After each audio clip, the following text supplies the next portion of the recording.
사람은 행복하기를 원하지요. 여러분들도 그러하시지요. 여러분, 행복을 원하지 않는 사람이 어디 있을까요? 오늘 길을 만드시는 분, 이제 마지막 시간 여러분들과 함께 나누면서 저는 여러분들과 함께 다윗의 노래 함께 여러분들과 함께 살펴보고, 그리고 어떻게 하면 우리는 행복한 삶을 살아갈 수 있을까, 그 다윗의 노래를 통하여서 우리는 그 귀한 교훈을 얻고자 합니다. 그래서요, 여러분, 어떻게 우리는 행복할 수 있을까요? 좀 더 구체적으로 무엇을 하면 우리가 행복할 수 있을까요? 어떻게 되어야 우리가 행복할 수 있을까요? 무엇을 가져야 우리는 행복할 수 있을까요? 한번 자기 스스로에게 한번 질문해 보세요. 나 이렇게 되었으면 정말 행복할 것 같은데, 나 이거 가지면 진짜 행복할 것 같은데, 이게 좀 풀어졌으면, 내가 이게 생겼으면 정말 행복할 것 같은데. 여러분, 그게 뭐예요? 김영국 목사님이 쓰신 풍성한 삶으로의 초대라고 하는 책, 이제 앞으로 새가족 양육 교재를 여러분들에게 쓰게 되어질 거고, 저희가 이것을 위해서 이틀 동안 전사님들과 함께 집필하고 왔는데요, 거기 보면 이런 내용이 있어요. 보통의 사람들은, 대부분의 사람들은 이 4가지 정도를 가지게 되어지면 행복할 것이라고 말한다는 거예요. 세상 사람들 이야기예요. 그리고 어쩌면 여러분들도 동의하실걸요? 이거 있으면 행복하겠다. 그런데 이것이 우연히 영어 단어 모두 다 P로 시작한다고 그래요. 첫 번째는 바로 뭐냐? 쾌락이라고 하는 단어입니다. 두 번째는 명예라고 하는 단어입니다. 세 번째는 권력이라고 하는 단어입니다. 그리고 네 번째는 재산이라고 하는 단어입니다. 근데 이 모든 단어들은 영문 P로 시작해요. 여러분, 그렇게 생각하세요? 쾌락이라고 하니까 좀 나쁘게 생각되어 주세요. 우리 육체의 즐거운 말입니다. 그리고 명예, 권력, 재산, 이런 것들이 정말 우리에게 있으면 행복하지 않을까요? 한 번은 양육 중에 우리 한 권사님에게 이런 질문한 적이 있었어요. 우리 교회 말고 전에 있었던 교회. 권사님, 만약에 하나님이 우리 권사님한테 소원을 들어주신다고 한다면 우리 권사님은 하나님 앞에 무엇을 구하시겠어요? 그랬더니 이 믿음 좋으신 권사님이요, 이렇게 이야기하는 거예요. 목사님, 죄송해요. 하나님 앞에 딱 한 가지 구하라고 한다면 하나님이 돈 좀 많이 주셨으면 좋겠어요. 그렇게 이야기하셨어요. 그런데요, 저는 이 권사님이 권사님, 하나님을 구하라고 그랬더니 어떻게 돈을 구해? 이렇게 믿음이 없어. 우리 권사님 왜 이렇게 세속적이야? 이렇게 생각하지 않았습니다. 왜냐하면요, 그때 그 권사님의 상황은 정말 돈이 필요했거든요. 정말 그분, 제가 앞에 이야기했잖아요. 믿음 좋으신 권사님이었다고. 그리고 이 권사님이요, 앞에 한마디를 붙였잖아요. 뭐라고 붙였어요? 목사님, 죄송한데요. 그러니까 진짜 무슨 정답이 뭔지를 아는 거예요.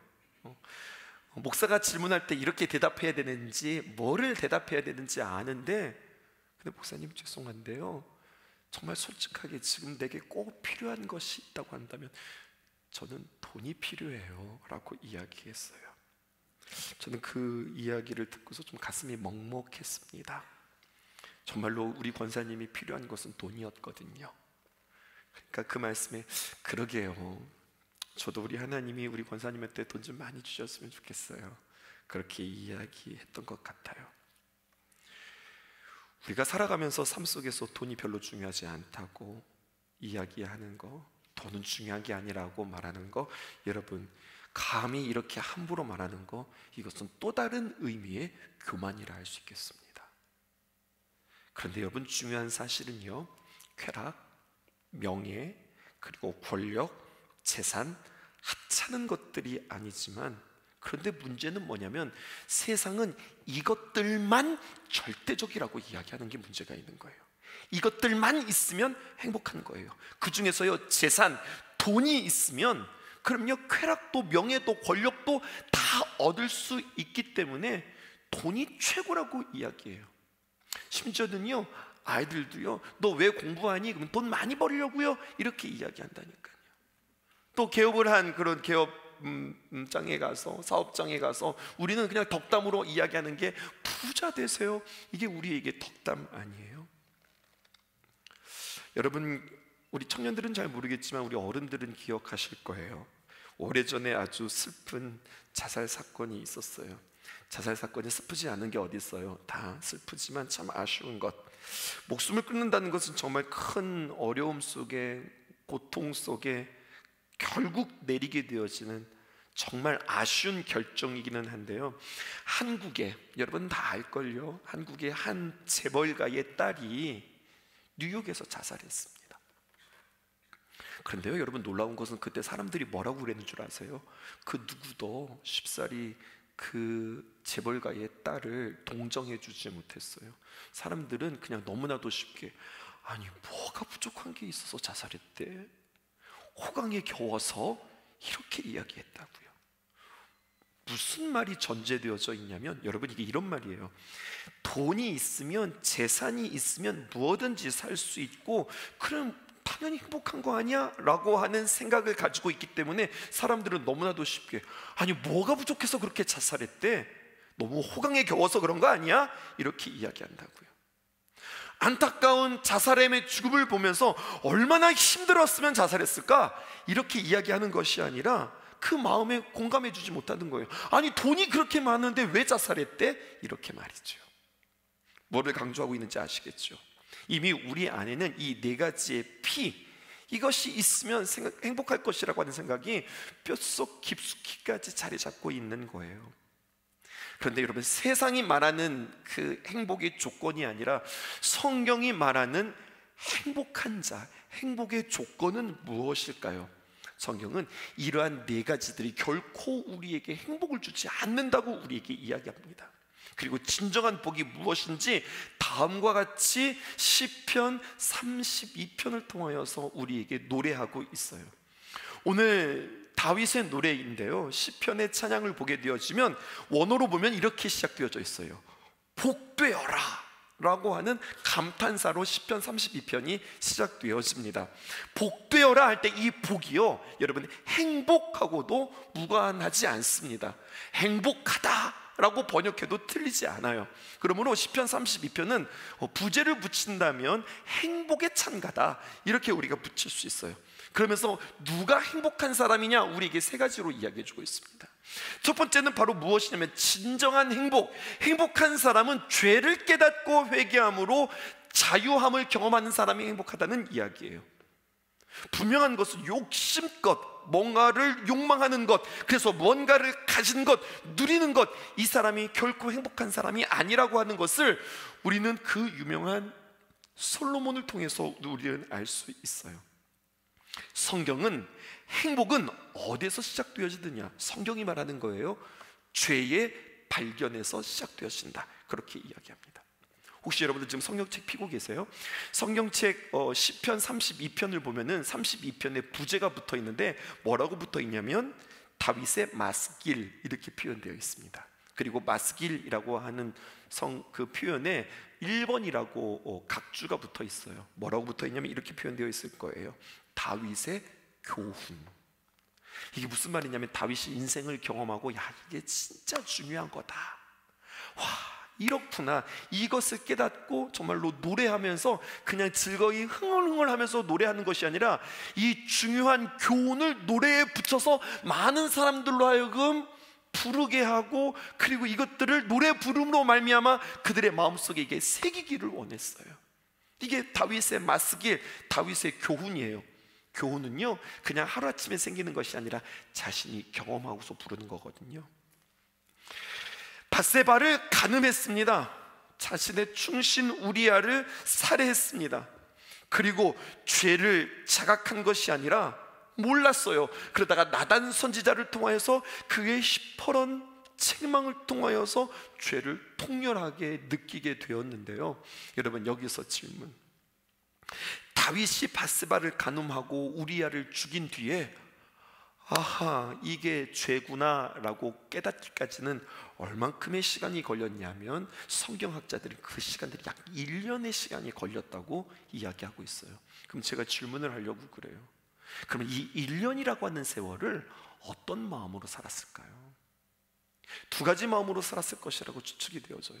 첫 번째는 뭐냐면, 이 1년이라고 하는 세월을 죄책감으로, 미안함으로, 그 무거운 마음으로, 답답함으로 살아갔을 거예요. 어디 한 구석이 비어있고 공허함을 채울 수 없는 그 허전함으로, 그 눌림으로 1년 동안을 살았을 거예요. 다윗이 알죠. 이게 지금 제대로 된 선택이 아니라고 하는 것을 알죠. 그렇기 때문에 그는 참 괴로웠을 거예요. 그런 시절에 1년이 있었을 거예요. 그런데 무서운 이야기 해볼까요? 정반대의 마음이 있어요. 그렇게 자신이 간음하고 그렇게 살인했음에도 불구하고 아무렇지도 않아요. 이게 죄인지도 몰라요. 아무렇지도 않아요. 1년이라고 하는 세월 동안에 아무것도 느끼지 않고 지금 자신의 영은 영적으로 피폐해져가는 시간임에도 불구하고 영혼의 공허와 눌림이 있었음에도 불구하고 너무나도 이제 무뎌지고 그리고 둔해진지라, 그러니까 그가 그런 범죄한 거 아니겠습니까?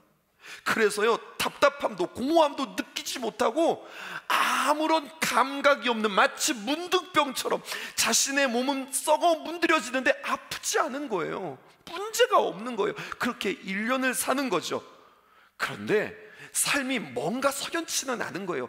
문제가 있는 것 같기는 한데 그게 무슨 문제인지는 모르겠는 거예요. 어디서부터 문제인지, 어디서부터 잘못되었는지 잘 알지 못하는 거예요. 삶에 뭔가 의욕이 없고 기쁨이 없어요. 뭔가 갈증이 나서 물을 마시는데 물을 마신다는 것이 찝찝한 소물 같은 것들을 마셔서 뭔가를 마시고 마셔도 여러분 그 갈증이 해결되어지지 않는 겁니다. 뭔가를 채워보고 뭔가를 가져보고 뭔가를 해보고 뭔가를 이루어 보는데 옛날 자신의 목동의 시절 주님과 함께 교제하고 주님과 함께 동행했던 그때 그 첫 마음이 그에게 없는 거예요. 그러다가 나단 선지자를 통하여서 그의 숨통을 틉니다. 이게 문제였구나. 이것이 나를 죄어왔구나. 숨통이 트여지고 드디어 그의 입에서, 아마 그는 1년 동안 노래도 했을 거예요. 예배도 드렸을걸요. 그런데 죄를 발견하고 자신을 발견하고 이제 부르는 그 노래는 새로운 노래였으며 이제 드리는 예배는 그에게 새로운 예배가 되었을 거예요. 그리고 이게 진정한 예배입니다. 이것이 진정한 찬양입니다. 이것을 정말로 교훈으로 그들에게 부르는데 이렇게 이야기하는 겁니다. 시편 32편에 누가 행복자인가? 1절에 보니까 허물의 사함을 받고 자신의 죄가 가려진 자는 복이 있도다. 2절 마음에 간사함이 없고 여호와께 정죄를 당하지 아니하는 자는 복이 있도다. 노래가 시작되어지는데 여러분, 시편의 기자는 뭐가 복이 있다고 이야기하는 거예요? 아니, 복이 무엇과 관련이 있다고 이야기하는 거예요? 죄와 관련이 있다고 이야기하고 있어요. 여러분, 예수님께서 이 땅에 오신 이유는 우리의 육체, 우리의 환경을 위해서 오신 분이 아니라 우리의 영을 위해서 오신 분이라고 하는 사실을 기억하시기 바랍니다. 다윗은 나단 선지자를 통하여서 그 죄야, 이게 아니라 죄를 아주 선명하게, 아주 섬세하게 세 가지로 나눕니다. 그것은 바로 무엇이냐? 1절과 2절 다시 한번 띄워주실까요? 허물, 그리고 죄, 그리고 간사함이라고 죄를 세 가지로 나누었어요. 그럼 여러분, 허물이 뭔지, 죄가 무엇인지, 간사함이 무엇인지 한번 우리는 알아볼 필요가 있겠어요. 초대 교부 어거스틴은 말입니다, 이 죄와 허물을 따로 구분을 했는데 이렇게 정의를 했어요. 죄는 뭐냐? 의지를 가지고, 고의성을 가지고 작정하며 지은 죄. 그 죄인지 알거든요. 죄인지 알매도 불구하고 그냥 그 쾌락에, 그 기쁨에, 그 유혹에 넘어가서 이거 하나님 기뻐하시지 않는데, 그럼에도 불구하고 지은 죄예요. 밧스바를 범한 죄, 우리아를 살인한 죄. 살인이 죄라는 걸 모르고서 살인했을까요? 알거든요. 그런데도 죄예요. 고의로 지은 죄. 그런데 이거 말고 허물이라고 하는 것을 어거스틴은 이야기했습니다. 이것은 무엇이냐면 고의성이 없는 거예요. 부주의로 말미암아. 우리는 그렇게 이야기하죠. 알고도 지은 죄, 모르고도 지은 죄 할 때 이 모르고도 지은 죄가 허물에 해당되어지는 겁니다. 제롬이라고 하는 사람이 있어요. 이 사람은요, 이것을 좀 다르게 해석했는데, 죄는 뭐냐? 실제 행동으로 지은 죄. 허물은 뭐냐? 행동으로 지은 죄가 아니라 마음으로 지은 죄, 생각으로 지은 죄라고 해석을 했어요. 좀 더 우리 깊이 이것들을 정리해 보기 위해서 원어로 가볼까요? 원어의 해석을 빌려보면은요, 이 죄라고 하는 것은 적극적인 위반입니다. 하나님에 대한 저항이라고도 할 수 있고요, 하나님의 뜻을 알면서 욕심에 이끌려서 죄의 종노릇을 하는 것, 이것을 죄라고 그랬어요. 그러니까 어거스틴의 해석과 좀 비슷하죠.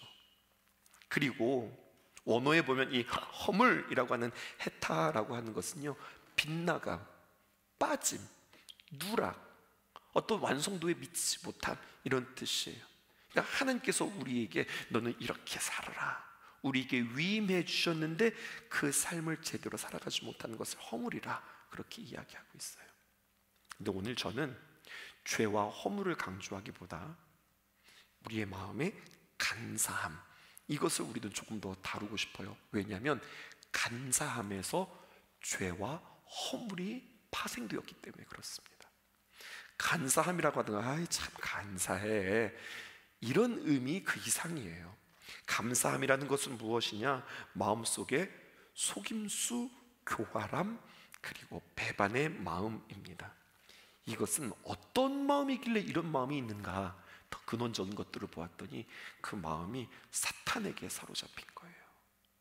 마귀에게 사로잡혀서 그의 마음이 속임수, 교활함, 배신하고 배반하는 마음들이 있었던 거예요. 그러니까 뭐냐? 그 마음이 사탄의 손에, 사탄의 올무에 묶여있는 상태인 거예요. 그러니까 간사함을 통하여서 죄도 나오고 허물도 나왔다, 이렇게 보는 것이 정확한 거죠.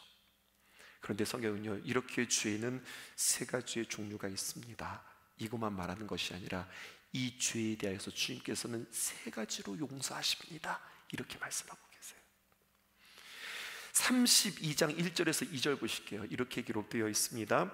허물의 간사함을 허물의 사함을 받았다. 허물을 주님께서 어떻게 해주세요? 사해 주세요. 그리고 자신의 죄를 어떻게 하세요? 가려진 자는 복이 있다. 허물에 대해서 사해 주시는 은혜가 선포되어집니다. 허물이라는 것은 모르고도 지은 죄라고 그랬죠. 사함 받는다는 뜻은요, 이런 뜻이에요. 드러내서 그래서 버린다는 거예요. 표현 좀 보세요.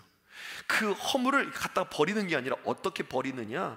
드러내요. 왜 드러낼까요? 허물은 이게 죄인지도 모르는 거예요. 이게 죄요? 그런 거예요. 그렇기 때문에 죄인지도 모르는 그에게 이거는 죄야, 이건 내가 기뻐하지 않는 거야, 이건 사람답지 못한 거야, 예수 믿는 사람들이 그렇게 살면 안 돼. 주님께서 이것들을 딱 드러내시고, 그리고 드러내셔서 에이 이거 봐라, 이렇게 하는 것이 아니라 주님께서 그 죄를 드러내시고 그 주님께서 그 죄를 치워버리신다는 거예요. 그것이 바로 허물의 사함을 받는다라고 하는 뜻입니다. 또 죄가 가려진다라고 하는 것은 무엇입니까? 죄는 알고도 지은 죄잖아요. 그러니까 이것은 굳이 드러낼 필요가 없어요. 이런 죄에 대해서 주님께서는 어떻게 하시느냐? 하나님께서 그것을 덮어주세요, 가려주세요, 그리고 지워버리세요, 도말해주세요. 여러분, 덮었다고 하면은요, 그 안에 이렇게 있는 거잖아요. 덮었으니 이것은 안에 있으니 더 골마 썩을 수밖에 없는데 덮으시고, 그리고 그것을 주님께서 도말하시는 겁니다. 의미가 다르죠? 앞에는요 드러내고 치우시는데, 죄에 대해서는요 우리 주님께서 덮어주시고 그리고 치워주세요. 여러분, 간사함에 대해서, 간사함은요 주님께서 이렇게 이야기해요. 정죄를 당하지 아니하는 복을 주신다. 정죄는 누가 하죠? 사탄이 하는 거예요. 하나님은 우리를 정죄하지 않으세요. 하나님은 우리를 책망하세요. 정죄의 끝은 사망입니다. 그런데요, 책망은요 그것을 통하여서 주님께서 우리로 하여금 돌이키기를 원하는 하나님의 계획이거든요. 그런데 여러분, 이 말씀을 로마서에서 그대로 인용합니다. 한번 비교해 볼게요. 허물의 사함을 받고 자신의 죄가 가린 자는 복이 있도다 라고 하는 말을 로마서 띄워주실까요? 로마서 4장 7절에서는요 불법이 사함을 받고 죄가 가려짐을 받은 사람들은 복이 있고, 이렇게 표현하고 있어요. 그러니까 시편 허물이라고 하는 표현을 로마서에서 사도 바울은 다른 말로 동의어거든요. 허물을 뭘로 번역하고 있어요? 불법이라 이렇게 번역하고 있고, 자신의 죄가 가려졌다는 이야기를요 더 구체적으로 수동태로 표현하고 있어요. 죄가 가려짐을 받은 사람이라고 표현하고 있습니다. 그리고요 여러분, 성경이 또 이렇게 이야기하고 있습니다. 마음에 간사함이 없고 여호와께 정죄를 당하지 아니하는 자는 복이 있도다라고 하는데, 이 간사함을 로마서에서는 그냥 똑같은 죄라고 표현을 했어요. 하지만 한글 번역에서 죄지, 이것은 앞에서 말했던 죄와는 조금 다른데, 이 부분을 저는 강조하고 싶어요. 간사함은 주님께서 어떻게 하신다고 그랬어요? 너 그거 죄야 라고 정죄하지 아니하고, 이 하나님께서 정죄를 당하지 아니하는 자를 로마서에서는 뭐라고 표현하면 동의어예요. 인정하지 아니하실 사람, 인정하지 아니한다. 너 죄에 대해서 너 죄 지은 게 아니야라고 죄를 인정하지 않음으로 주님께서 그것을 사해 주신다고 하는 거예요. 그러니까 정죄 당하지 아니한다라고 하는 말은 뭐냐? 주님께서 그 죄를 인정하지 않는다라고 하는 뜻이죠. 어떻게 그 죄를 인정하지 않아요? 주님의 거룩하신 의로우심을 우리에게 주시고, 주님의 그 더러움을 주님께서 가져가셔서 맞바꾼 거예요. 이것을 조금 더 이야기해 볼게요. 첫 번째, 행복의 조건은 무엇이냐? 죄를 발견하는 자가 복이 있다고 한다면, 두 번째, 죄는 그냥 발견되어져서만 안 되거든요. 그 죄가 용서함 받아야 돼요. 근데 오늘 저는 이 말씀을 정말 여러분들에게 오늘 강조하고 싶습니다. 3절에서 5절 말씀 중요하니까 우리 함께 교독해 볼게요. 내가 입을 열지 아니할 때의 종일 신음함으로 내 뼈가 쇠하였도다. 주의 손이 주야로 나를 누르시오니 내 진액이 빠져서 여름 가뭄에 마름같이 되었나이다. 5절, 내가 이르기를 내 허물을 여호와께 자복하리라 하고 내가 주께 내 죄를 아뢰고 내 죄악을 숨기지 아니하였더니, 그 다음 주께서 내 죄악을 사하셨나이다, 용서해 주셨나이다, 그런 고백이잖아요. 우리가 연약해서 고의로 죄를 짓든 또 모르고 죄를 짓든 죄를 지을 수밖에 없는 사람인데요, 행복한 사람은 누구냐? 그 죄를 용서받은 사람이 행복한 사람이에요. 아니, 목사님 이거 당연한 거 아니에요? 죄가 있는데 하나님께서 야 내가 너 용서해 줄게 그러니까 행복한 사람 아니에요? 근데 여러분, 이게 단순히 그런 뜻이 아니에요. 용서받은 사람이 왜 행복할까요? 내 죄를 사하노라, 내 죄가 없다 하리라. 이것으로 인하여 내가 죄가 있는데 내가 죄가 없어졌어, 그러니까 내가 행복하구나, 이런 뜻이 아니에요. 여러분, 하나님은요 나의 죄를 없애주는 그 이상의 의미가 있습니다. 경청해 보세요. 잘 들어보세요. 하나님은 아세요. 뭐를 아시느냐? 용서받은 사람이 용서할 줄 알아요. 여러분, 이게 너무 중요한 거예요. 하나님께서 우리를 용서해 주신 이유가 네 죄 없어, 내가 너 용서해 줄게, 이것으로 끝난 게 아니라 너 용서함 받았지, 그 기쁨과 그 충만함을 알겠지, 그러니 너도 용서하면서 살아가라. 주님께서 이것을 가르쳐 주시기 위해서 이렇게 살라고 우리를 용서해 주시는 거예요. 그리고 그렇게 살 때 진짜 행복하다고 우리에게 말씀해 주시는 거예요. 주기도문, 우리가 주님 앞에 주기도문 하잖아요. 뭐라고 기도합니까? 우리가 우리에게 잘못한 사람을 용서하여 준 것 같이 우리 죄를 용서하여 주시고, 거꾸로 해보세요. 우리의 죄를 용서하여 주셨듯이 하나님, 우리가 우리에게 잘못한 사람을 용서하게 하여 주옵소서, 이 말이 되는 거잖아요. 하나님이 우리를 사랑해 주세요. 왜 우리를 사랑해 주실까요? 내가 사랑을 받았으니 내가 사랑을 하라고요. 우리 성도님들이 그렇게 이야기해요. 목사님 정말로 전도사님들 설교 참 많이 시키세요. 그런 이야기들 많이 하는데, 전도사님들 설교하면 제가 설교를 안 하니 그만큼 편해서 전도사님들에게 설교를 시킬까요? 아니요, 제가 그렇게 컸어요. 여러분, 저의 담임 목사님이 저를 그렇게 키워주셨어요. 많이 기회를 주셨어요. 많이 가르쳐 주셨어요. 심지어는 목사님이 사회 보시고 저에게 설교하라 하셨어요. 그런 것을 통해서 제가 이게 얼마나 귀하고 이렇게 하는 것이 크는 거구나, 이런 경험이 있기에 그렇게 자꾸만 기회를 주는 거예요. 전도사님들이 없으니까 우리들끼리 이야기인데 꽤 많이 늘고 있지 않아요? 정말 잘하고 방송실에 있는 건가 지금? 네, 그들에게 그렇게 기회를 줄 때에 정말 이렇게 잘 자라는 모습들은 어떻게 하느냐? 내가 그 사랑을 받아보았기 때문에 그렇게 할 수 있는 거예요. 다윗은 처음부터 용서받은 자가 행복자다, 이것을 깨달은 것이 아니었습니다.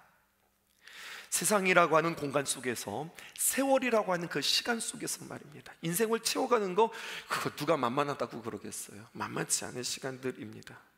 불안의 풍랑 등이 쉴 새 없이 우리에게 찾아와요. 그러니까 예측할 수 없는 인생, 그러한 삶들이 우리에게 있는 거예요.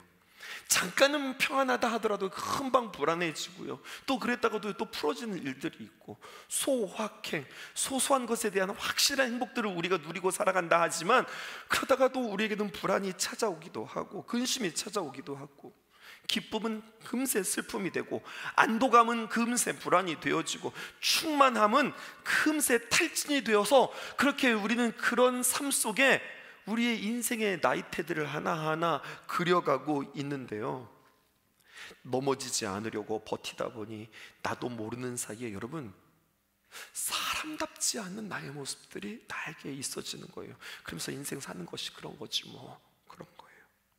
하지 말아야 할 일을 하게 되어지고요, 해야 할 일을 하지 않게 되어지고요, 내가 진짜 좋아하는 것에 대하여서 말하지 못하고요, 그리고 내가 싫은 것에 대해서도 표현하지 못하고요.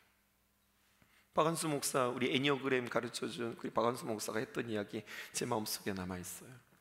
친구랑 같이 밥을 먹으러 갔는데 마침 친구가 한턱을 내주더랍니다. 설렁탕 집에 갔는데 도가니탕이 있고 설렁탕이 있는 거예요. 너 뭐 먹을래? 그러는 거예요.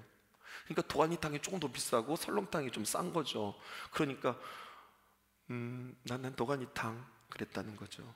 아니, 나는 설렁탕 그랬다는 거죠. 근데 이 목사님은요, 도가니탕 진짜 좋아한대요. 왜? 도가니탕 먹지. 아니, 난 도가니탕 싫어해. 난 설렁탕 좋아해. 그렇게 이야기했다는 거예요. 여러분, 이거는 배려일까요? 아니면 눈치일까요? 애매하죠.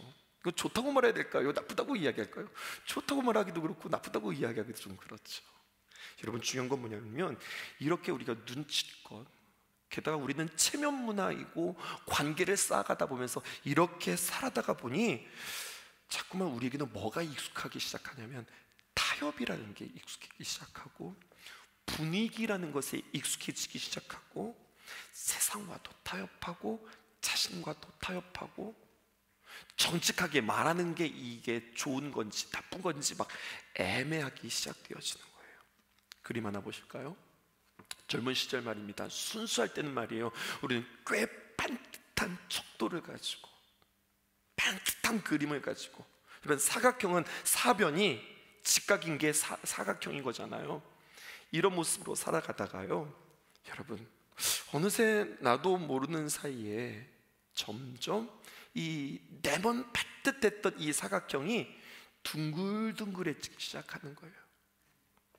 여러분, 이 관계에 있어서 딱 부러지는 게 아니라 이렇게 둥글둥글한 게, 이게 좋은 관계를 맺어지는 거 아니에요? 그런데 문제는 나와 세상과의 관계에 있어서, 나와 내 자신에게 있어서 이게 둥글둥글해지다 보니까 그 안에 공극이 생기기 시작하는 거예요.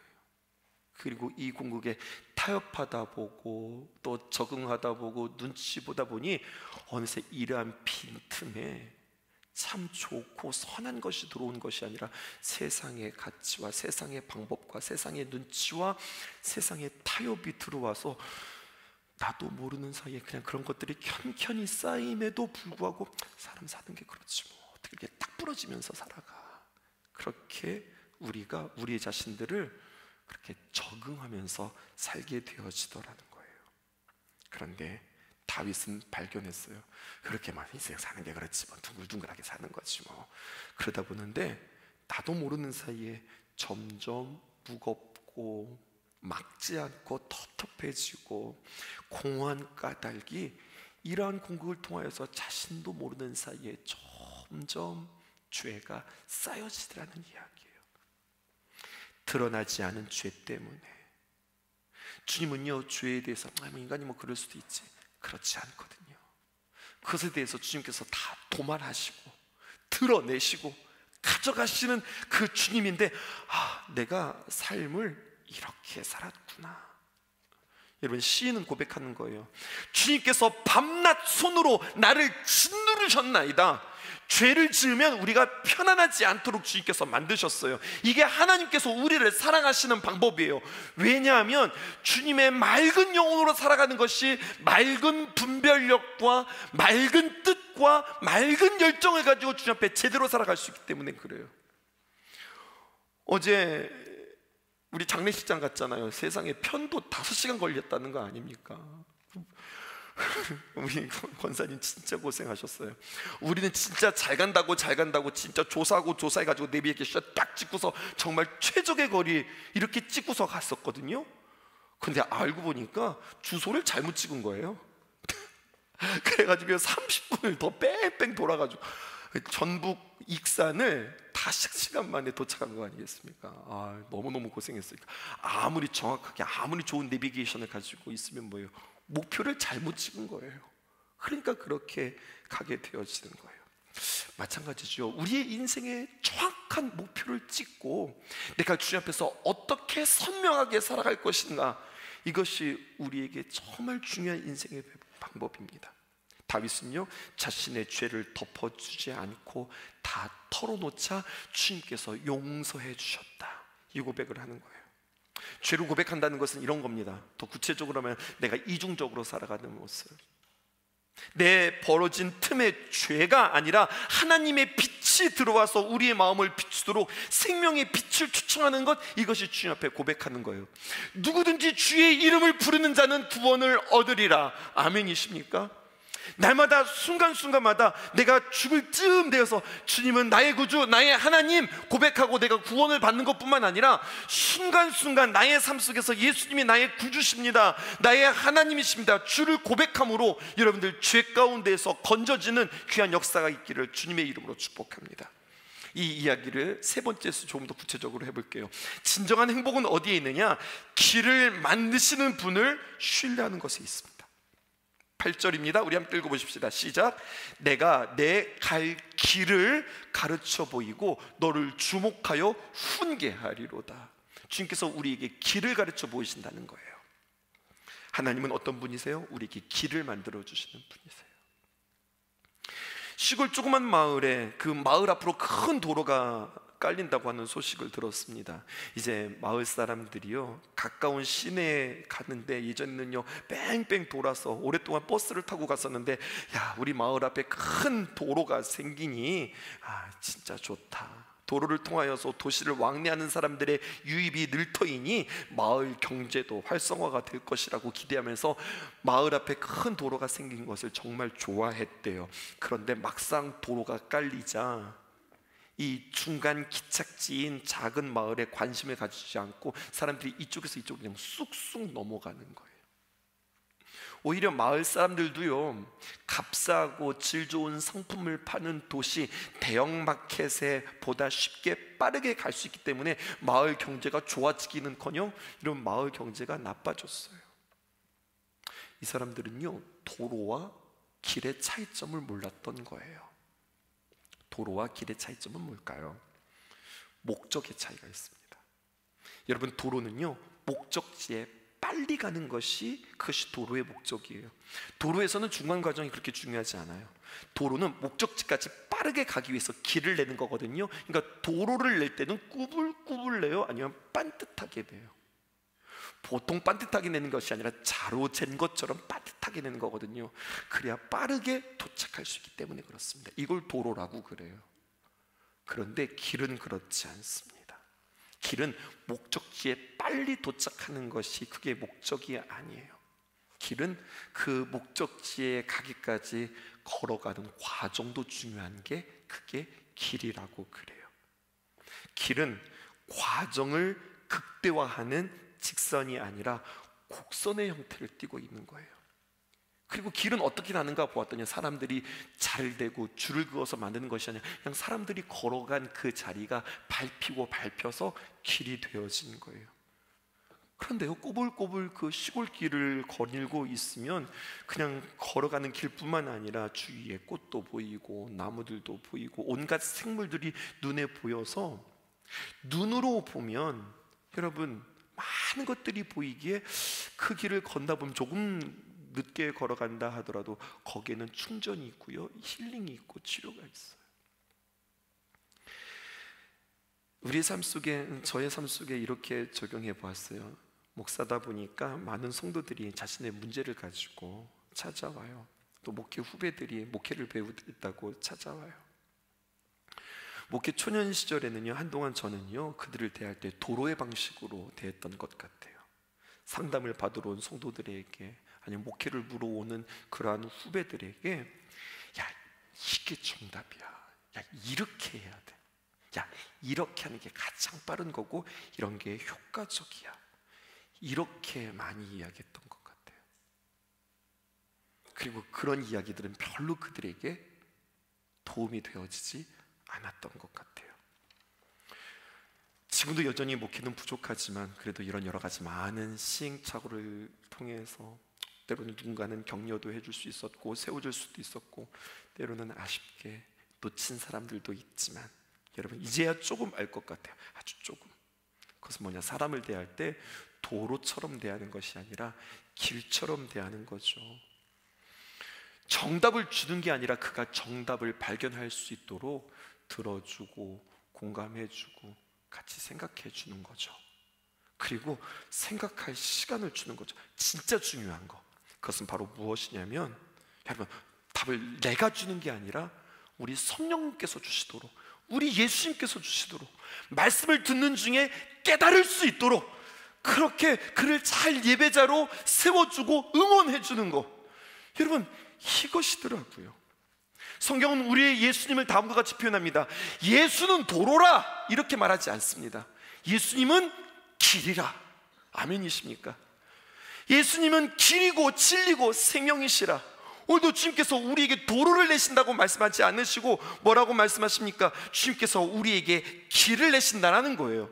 그럼 어떻게 우리에게 길을 내주십니까? 사람과 사람이 만나서 서로 사랑하고 이해하고 닮아가며 서로 영향을 받으며 그렇게 주님의 음성을 듣기도 하고요, 또 하나님께서 우리에게 사람과 사람을 만났는데 정말 이해할 수 없는 사람, 정말 답답한 사람, 정말 다른 사람, 정말 성격도 다르고 기질도 다르고 목표도 다른 사람, 이런 사람들과 함께 고민하고 갈등하고 부딪히고 그리고 애써 가면서 그렇게 하나님의 귀한 음성을 듣는 것, 이거 다 하나님께서 우리에게 길을 내시는 방법이라는 겁니다. 그러니까 그 누구 하나 우리에게 소중하지 않을 수 없는 거예요. 오늘 10절입니다. 이렇게 표현합니다. 악인에게는 슬픔이 많으나 여호와를 신뢰하는 자에게는 인자하심이 두루리로다. 여기서 말하는 악인은 무엇입니까? 잘못을 저지르는 사람, 하나님을 대적하는 사람. 하나님을 대적하는 사람은 뭐예요? 하나님을 향해서 막 삿대질하면서 하나님 이게 뭐예요? 이런 게 하나님을 대적하는 사람이에요. 성경은 정확하게 하나님을 대적하는 사람을 말하는데 그것은 바로 무엇이냐?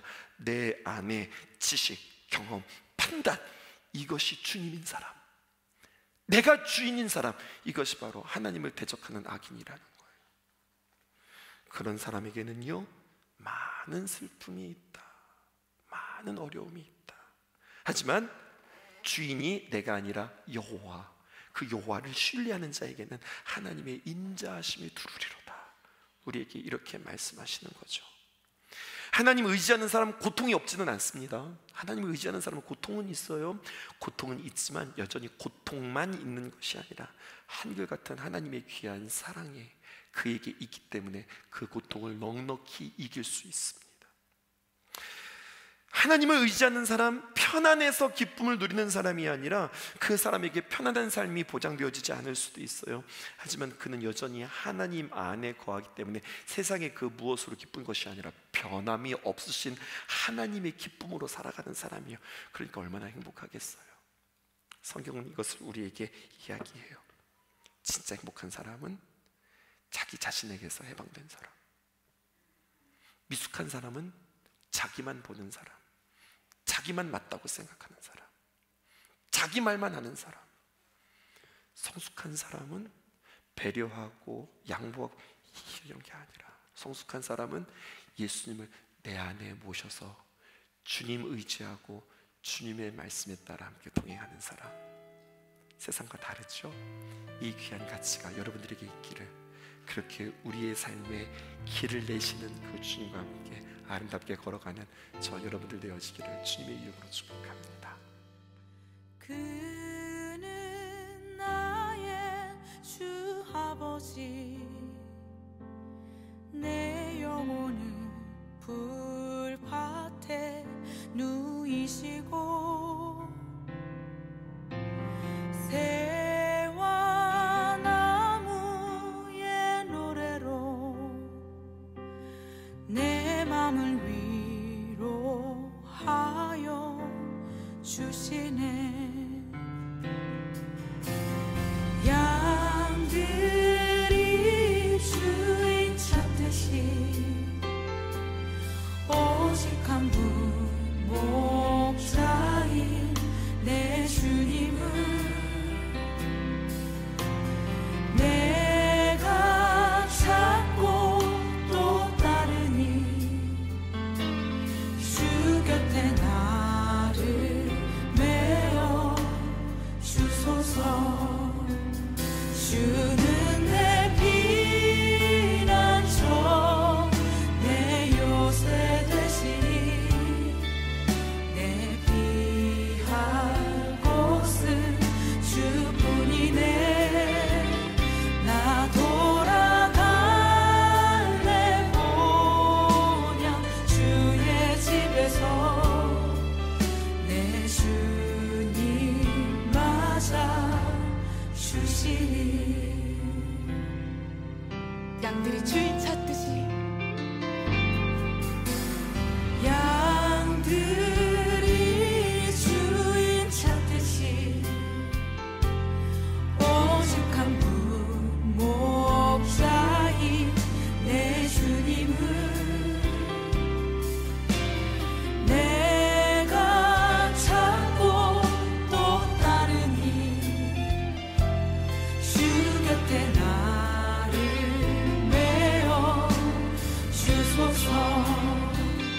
주는 내 피난처 내 요새 되시니 내 피할 곳은 주뿐이네.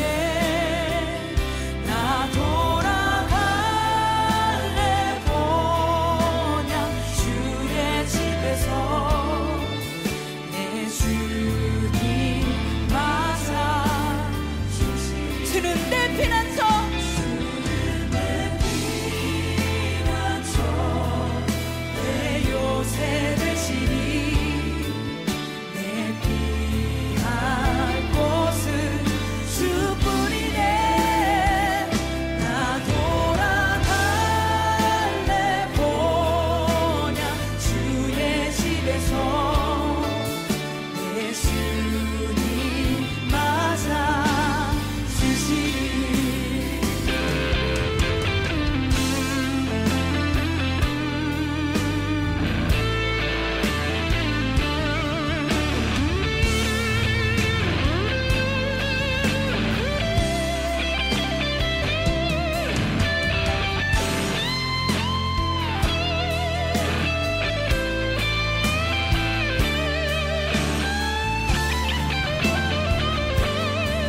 주는 내 피난처 주는 내 피난처 내 요새 되시니 내 피할 곳은 주뿐이네. 나 돌아갈래 본향 주의 집에서 내 주님 맞아 주시리. 주는 내 피난처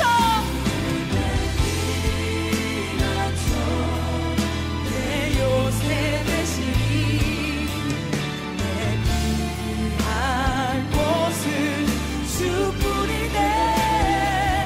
나 돌아갈래 본향 주의 집에서 내 주님 맞아 내 피난처 주는 내 피난처